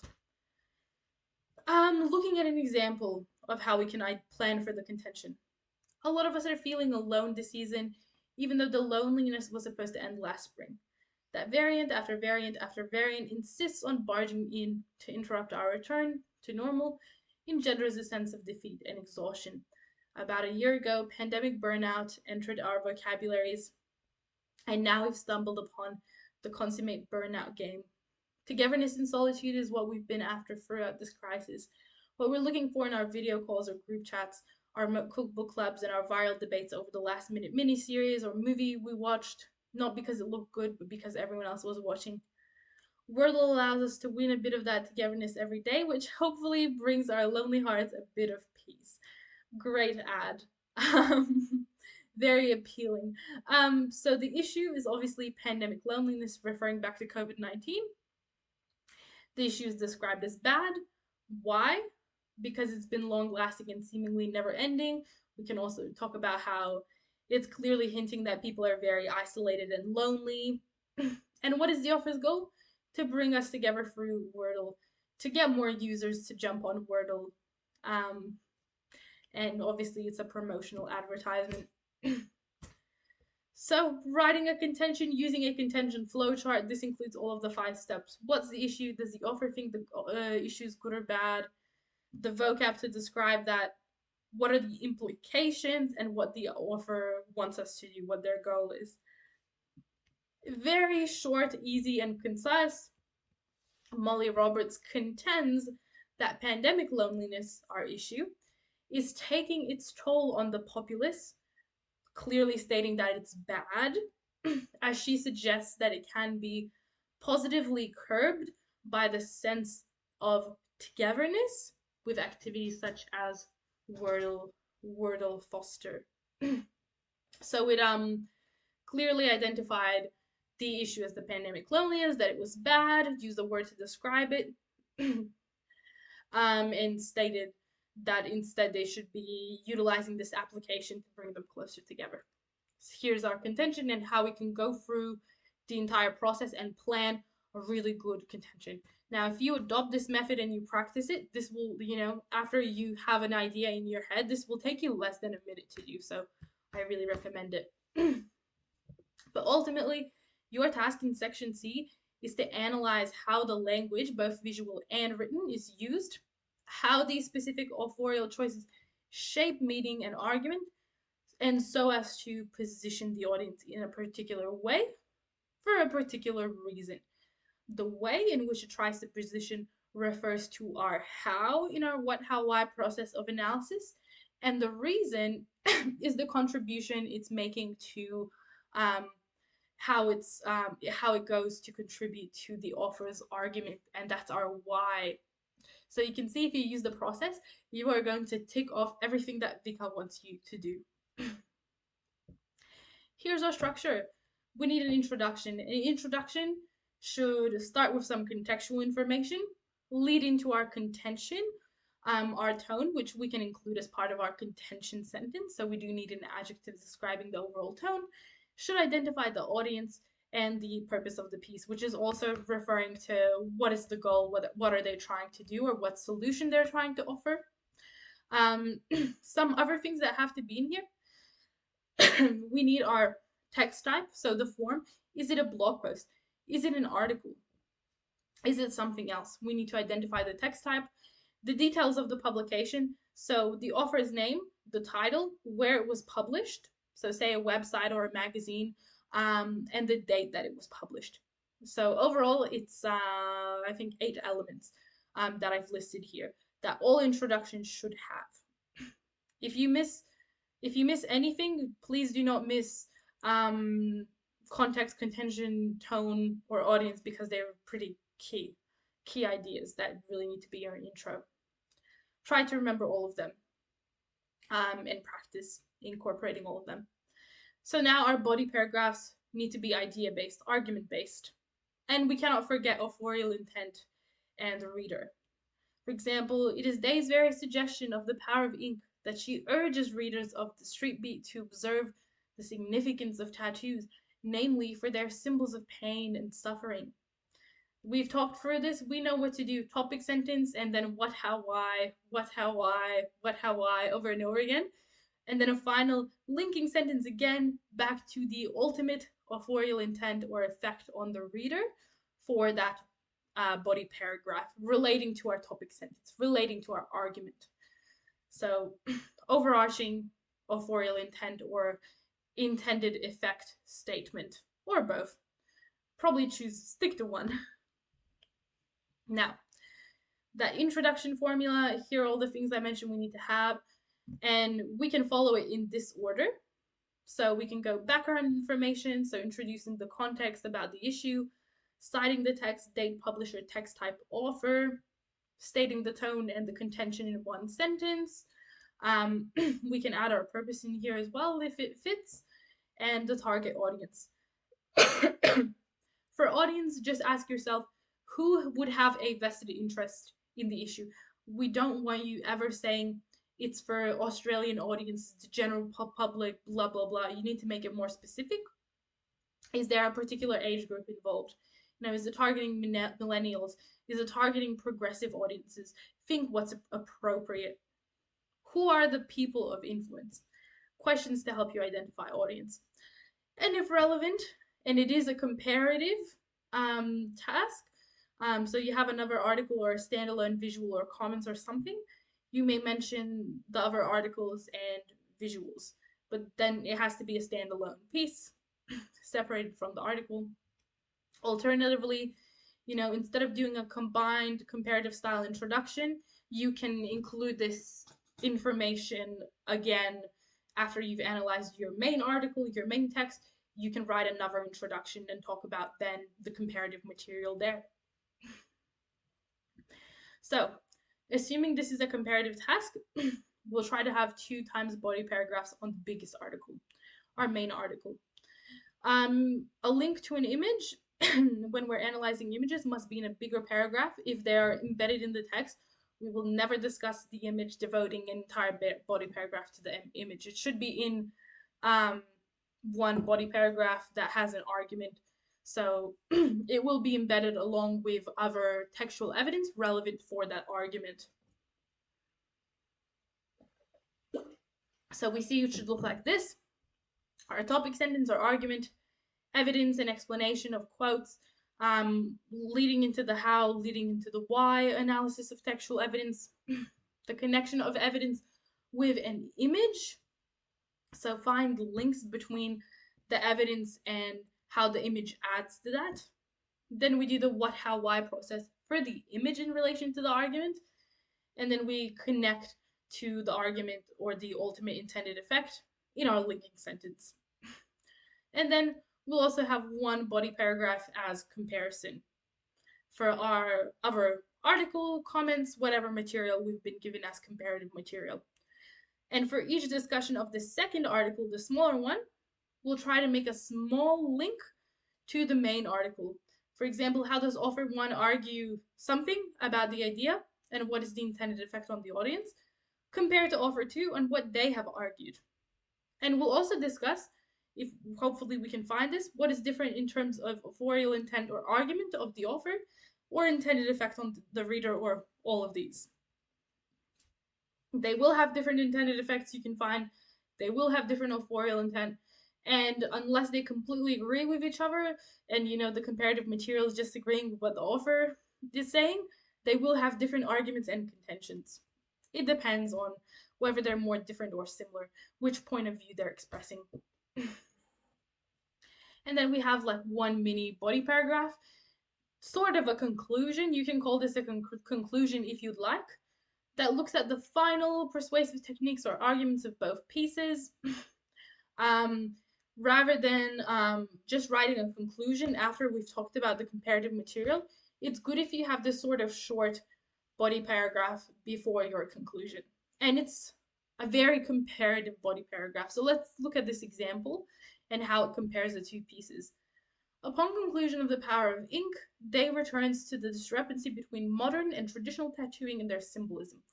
As Day scornfully laments the shift of tattoos from reckless to try-hard, social beat readers are conclusively positioned to condemn the commodification of tattoos. And differentiated from any cosmetic quirk, they prompt readers to criticize tattoos as an ordinary ornament and share in her regret at their diminished uniqueness. So you can see how the previous previous body paragraph um, was more focused on, in general, introducing the material of the comparative piece with some comparative links between the two, whereas this one draws those bigger comparative links between both of them. This is not the exact structure you have to follow, though. It is really flexible when it comes to comparative structures. If we have just one piece of material and there's no comparative material, you should really just be following the standard introduction structure, argument, what, how, why, several times per body paragraph, linking sentence, and do that for your entire essay. And our conclusions will be similar. They will restate our contention and elaborate on it and make an overarching statement as to intended effect or authorial intent. If you find something easier that you apply in school, use that instead for your comparative structures. We want to look for subtle PLTs because these are likely to get us, marks for that complex analysis. So connotations, negative and positive connotations attached to language, remembering to quote for this as well. Prolepsis, how the argument is framed, sentence structures, high and low modality, parallels and associations we can infer, drawing on common knowledge, juxtapositions, things that are put side by side that are opposites or very different from each other. Tonal shifts are key. Tonal shifts are key. Make sure you quote when you talk about a tonal shift as well, and that you never mention tonal shift in a topic sentence. It is another piece of evidence to discuss in a body paragraph. Identify a strong word that describes the tone, quote, and discuss what effect the tonal shift creates. Going back to visual analysis, remembering the slide that I've already talked us through, we need to find the symbolic meaning in the visual after discussing what it's literally depicting and how this adds or is different from the argument of the author. Here are some things we can analyze in a visual: symbolism, size, juxtaposition, contrasting things, right? Labels, facial expressions, speech and speech bubbles, background information, link between visual and written text. So much ideas, and this is not a full list by, not at all, guys. But we're going to look at an example. And this is an example of a cartoon. So a good way to consider the symbolic meaning of a visual is to remember that different visuals have different conventions and what they are. So what do we see in a cartoon? Look at the style. The style is very distinct. It's obviously a pencil drawing. That's what a cartoon is. Tends to have some kind of writing. This does appear to be some sort of promotional, potentially slogan as well. And this is from the 2015 VCA exam, this example that we're looking at. So this was actually on the exam, guys. How would you analyze this? It says, dig for victory, for their sake, grow your own vegetables. We're gonna try to talk about this. The community garden movement is no passing fashion. So we're gonna try to link in our visual, in our body paragraph. That's why we're opening up like this. Imagine this is inside the body paragraph. During the Second World War, everyone in Britain was urged to dig for victory. We've brought in the visual by stating the title, by growing vegetables in every bit of spare land. So we've done this idea of link between visual and written text and background information here. Backwards, and nature strips were dug up in the struggle to keep families fed. So we can mention in the background that those families are depicted to emphasize, that idea of that they struggle to be kept fed because because of that garden movement. growing vegetables in every bit of spare land. Obviously, the ground, after being used and exhausted so much, it's not able to adequately produce um, vegetables and fruit anymore. If that happens, that's how it works. It's not fertilized enough. Um, in the crisis of war, people suddenly understood how vulnerable a society is if we have forgotten or never learned how to produce our own food. And this is how we're linking it back to our main argument. So we can see this here. This is our struggle to keep families fed. We have the imagery of the families in the background that were previously very happy, very well fed, but now we're stomping on this ground, we're over planting, over harvesting it, and it's losing its effectiveness to produce food. So that idea, symbol of that shoe and shovel, of the foot pressing down on the shovel, and that idea of their sake. It's an appeal appeal to family values, keeping our families alive and well fed and happy. All of the types of things we could have identified. And the shoe is in the foreground and the families are in the background. If we want more meta language terms, you can see it's not a difficult process, guys.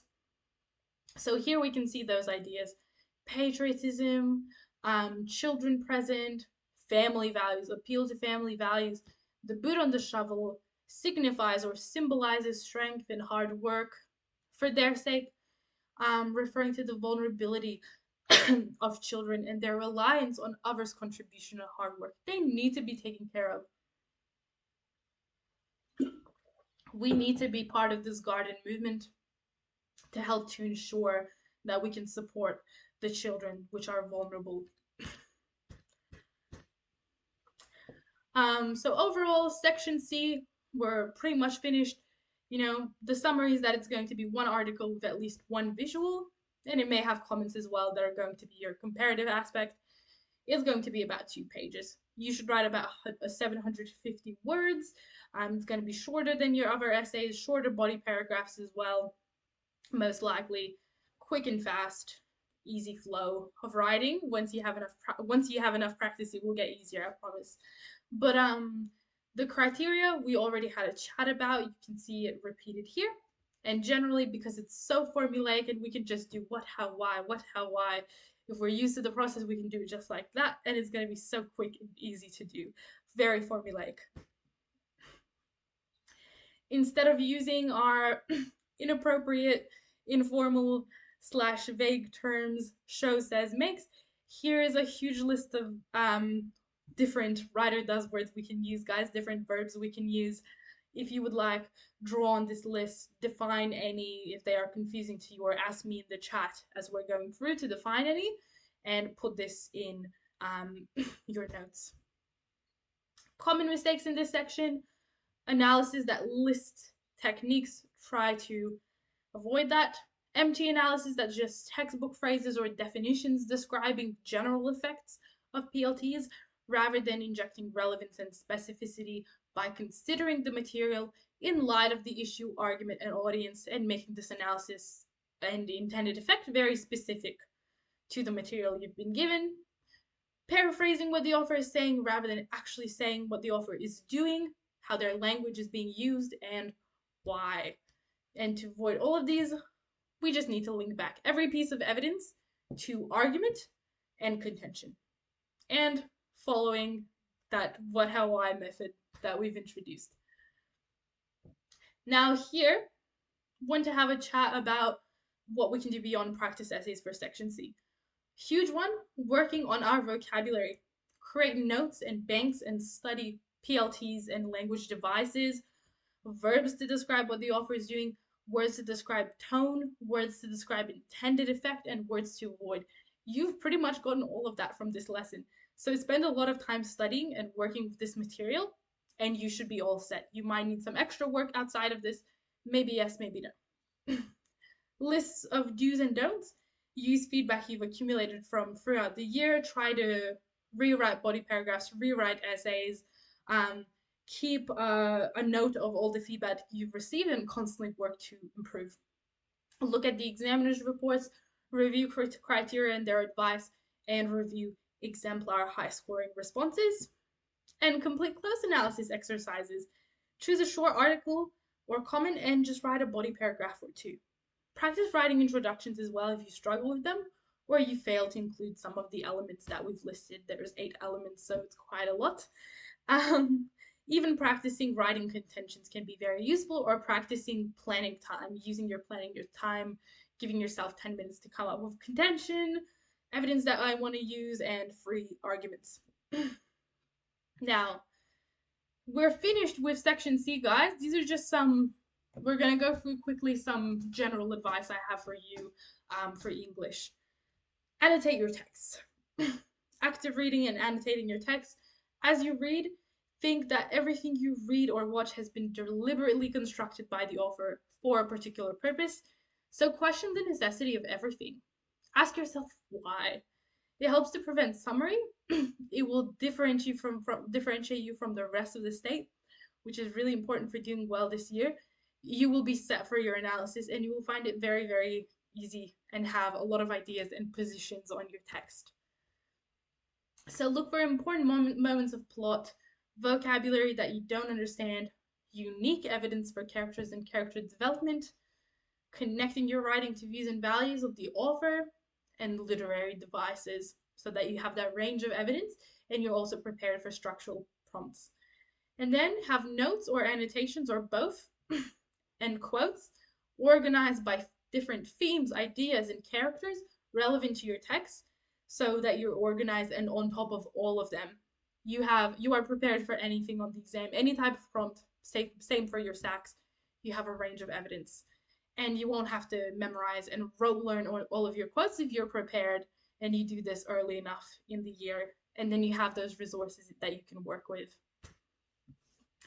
Again, avoid summary, use nominalization, um, make sure that you're not summarizing, so rephrasing evidence from the text in your own words. Make sure you instead analyze by interpreting the evidence and saying how it's significant. Don't write essays aimlessly. Every essay or paragraph you write should have a purpose to improve something, to get used to the structure, to get feedback, so on and so forth. Test out new ideas, experiment leading up to your SACs, including trying to elevate your vocabulary and put some fancy words in there. See if you can improve your writing. See if you can improve your sentence structure. There's such a huge range of things you can try to get better at and experiment with. Choose deliberately easy and difficult prompts to test different skills. Easy prompts for improving writing skill and improving analysis if you struggle with analysis. Difficult prompts to challenge yourself. Not saying you're not going to get difficult prompts on the exam. Chances are you might. Chances are even both of your prompts for one text could be ones that kind of stress you out when you initially see them. So work on that skill. Don't get stuck in habitual activities that are have limited use. Instead, try to practice honing a range of your skills for English. Pinpoint all of your weaknesses, get good feedback, keep track of feedback, and target improvement. And a key strategy is rewrite things that you've not written well after you've gotten feedback. So, for example, target improvement, I can't write good topic sentences. Work on that. Research examples of topic sentences and how the process works. Seek out resources, seek out your teacher, do exercises where you're literally just planning for an essay and planning your contention and topic sentences, and do it until you feel you get better. And again, some examples of issues, all issues that can be fixed. And if you find it impossible to fix them, that's the place where you need to consider, do I need additional help? Do I actually need some tutoring help or other help with English that I need to seek out because it's still not working for me? I'm really struggling. If you feel that way and you've really tried, chances are you could benefit from additional help. But try to work on these things by yourself. Target improvement working with yourself. knowing what you need to do, setting purposeful tasks, and working with your teacher and getting feedback. Otherwise, beyond essays, read analyses of text, read your past essays, see how far you've come, what are things you did well, and what are things you didn't do so well. Doing detailed essay plans, give yourself a lot of time to plan for an essay and see how far you can develop your ideas, how good they can be. Work on analyzing quotes. Just as an exercise, you can try to analyze quotes in 1 to 2 sentences, do mini analyses of separate quotes, and you can use this for your notes as well. Practice writing topic sentences and contentions. Write introductions, body paragraphs, depending on what you struggle with, potentially even conclusions. If you struggle with conclusions, write conclusions. Write your own essay questions, craft your own prompts, mark your own work and other people's work. Um, have conversations about your text with students and your teacher to get more ideas and develop strong positions about your text, and rewrite essays or parts of an essay that you have written where you've gotten the feedback on what needs to be improved. Anyways, guys, thank you so much for joining the English Units 3 and 4 lecture. I really hope that you found this very helpful and got a lot out of it and kind of have a sense of direction now where you can take things a step further to improve on any weaknesses you may have. And thank you so much for watching, and I hope I really wish you all best of luck with English going forward this year, and hope you found this session very helpful. Thank you, everyone.